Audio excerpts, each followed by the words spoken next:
タレントの中居正広さんの件で、今フジテレビが大激震ということです。今日はこの問題につきまして、お話をしたいと思います。私は若い頃大変フジテレビにお世話になりました。それだけに今回の件は本当に残念に思っております。私は芸能関係じゃなくて報道関係なんですけれども、若い頃フジテレビにお世話になったっていうのはですね、いろんな解説をやるときに私はかなり少数派の立場で思い切ったことを言う。で、特にですね、ヨーロッパから帰ってきたんで、ヨーロッパでみんなが現実の政治を見てるときに、日本に帰ってくるとなんか理想論ばっかりで、はっきり言って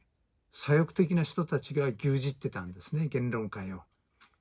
進歩的文化人と言われる人たちで、例えば憲法9条絶対守るぞというような立場の人、それはそれでいいんですけども、マスコミを含めてそういう論調が主流派だったんです。だから私みたいに現実政治について語るのは本当に少数派だった。分かりやすく言うと全体が左でしたから、私どっちかというと右ですから、保守なんで、そうするとちょっと浮き上がっちゃう。でも増先生、うちのテレビ局で解説していいですよって言ってちゃんとやらせてくれたのがフジテレビなんですね。だから例えばベルリンの壁の崩壊というのを1989年ですけども、この時は現地まで行って現地からこの壁が崩壊したことを皆さんにお伝えする。それからその翌年にはですね、今度は湾岸戦争というのが起こるわけですね。イラクはクウェートに攻めていくと。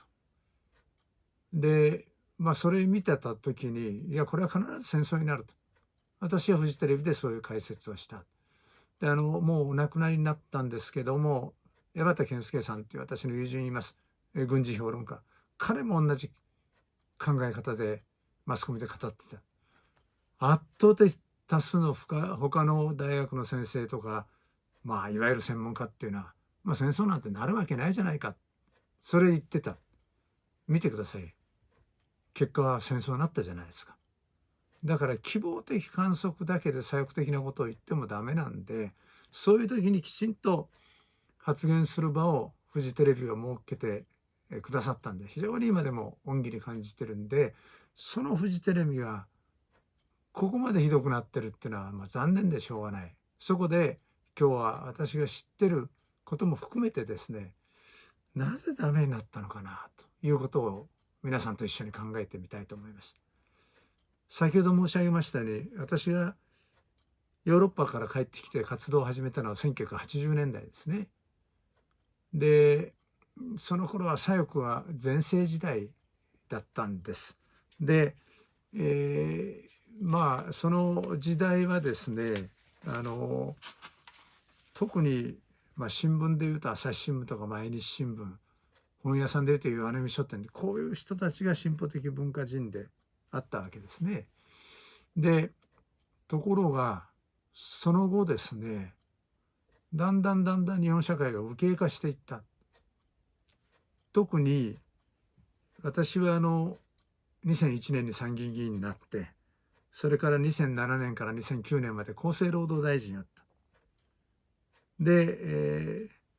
その2009年までっていうのは2009年の総選挙で自民党が選挙負けて民主党政権に移るんです。それで私は辞めざるを得なかった。それから東京都知事をやった。しかし2013年にですね、自民党が復権するんですね、選挙で勝って。で、安倍内閣ができる。で、安倍さんの内閣になってから日本社会全体がぐーっと右寄りになってきた。ということはですね、フジテレビは私は若い頃は少数派で頑張るぞってことでもう元気いっぱい頑張って、他の連中はみんな左翼的なことを言うけど我々は正しいことを言うんだっていう、そういう心構えだった。ところが安倍さんの天下になってみんなが保守はしてきたら、フジテレビ的、フジ産経グループ的論調が主流派になってきた。やっぱ主流派になるとダメなんですよ。少数派で頑張るぞって言ってる時の活力がなくなってしまいますね。だから一つの原因はやっぱりその富士山系グループの主張が主流派に近づいてきたことが活力を失ったんじゃないかなというふうに思ってます。ここに書きました。主流派になるっていうのはいいんだけど、少数派だった時の活力、他が何と言うと自分はこういうんだっていう、そういう構えがなくなったような気がする。で、2番目に不動産屋って書いたんですけれども、これフジテレビだけじゃなくて他のテレビ局、民放はそうなんですけども、要するにテレビ局本体で儲かるよりも不動産業、大きなビル持ったりマンション持ったりして不動産の上がりで得た利益率の方がテレビよりも利益率高いんですよ。だからもう悪く言うと不動産屋で飯食ってるというような面もありますね。これ TBS の社員に言うと「いやそれさん富士だけじゃなくうちも同じなんですよ」こういう言い方をする。で結局そこで何が起こるかというとですね、要するに不動産収入を上げたいということなんです。でそこで私が都知事になった時に一つ大きな問題だったのは、フジテレビのあるお台場にカジノを作るという話があったんです。これは石原慎太郎都知事、その後の猪瀬さん、その路線で行っていた。私は都知事になりました。よく調べてみるといいこともたくさんありますよ。経済的にですね、カジノのおかげで IR って言ってますけど、しかしやっぱりギャンブル依存症で家庭がガタガタになるって私が一番恐れてるのはアメリカのマフィア。彼らが入ってきたら日本のカジノ屋さんなんてもう吹き飛んじゃう。つまり日本のお金がアメリカに吸い取られてしまうわけですよ。そういういろんな問題点があるので、私は都知事になった時の会見でプラスもあるけどマイナスもあると。だから皆さんでしっかり考えてこれは決めましょうと、そういう立場であったわけですよ。それで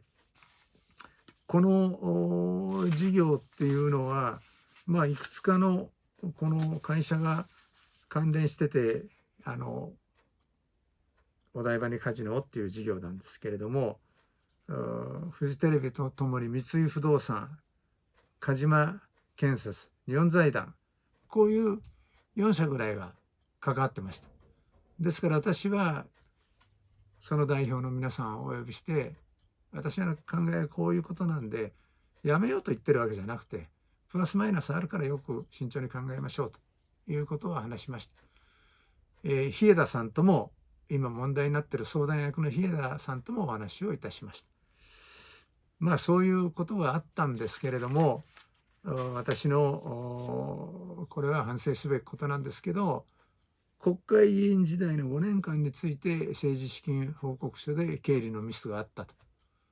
5年間で150万円、1年間で30万円ですけれども、ミスがあったことは確かなんですね。しかし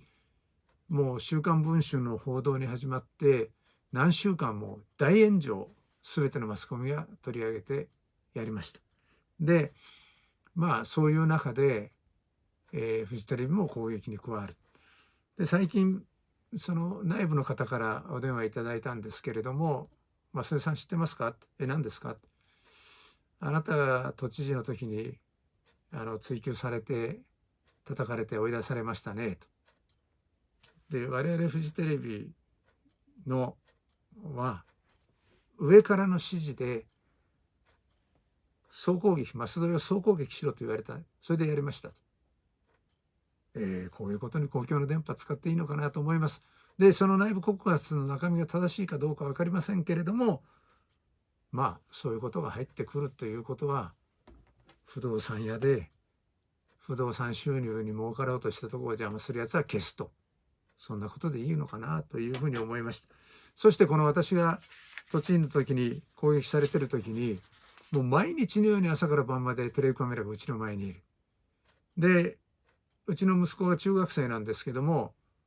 学校に行こうとする朝ですから登校する。それをテレビカメラが回すわけですよ。撮るんですよ。それで私の妻が「それやめてください」。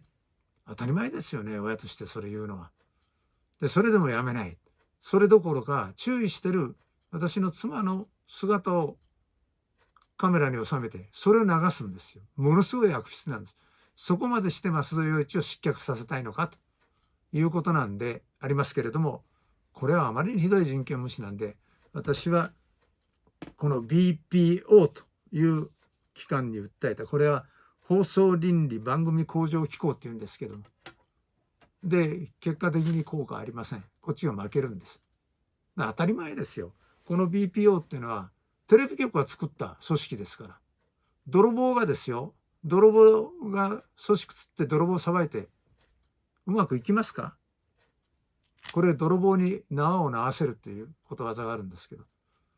私はこんなものあっても何の役にも立たない、全く完全な外部の人で作るべきなんですよ。そしたらそれやると、いやそれで外部が作ると言論の自由にが弾圧される、こうして反論する。じゃあ反論するならもっとまともな審判を下せということで、どれだけテレビの被害で自殺したり亡くなった人がいますか。今回申し上げますけど、こんなものあったって何の役にも立ちませんよ。で今回第三者委員会を作るって言ってるでしょ、フジテレビ。その中身がどうかで決まるわけですよ。でこれだって第三者委員会って言ってるんですよ、 BPO。 しかしそこにテレビ局の人間が行って出向してるわけですから、こういう問題が様々ある。もっともっと語り尽くせない話がありますんで、またの機会にしたいと思います。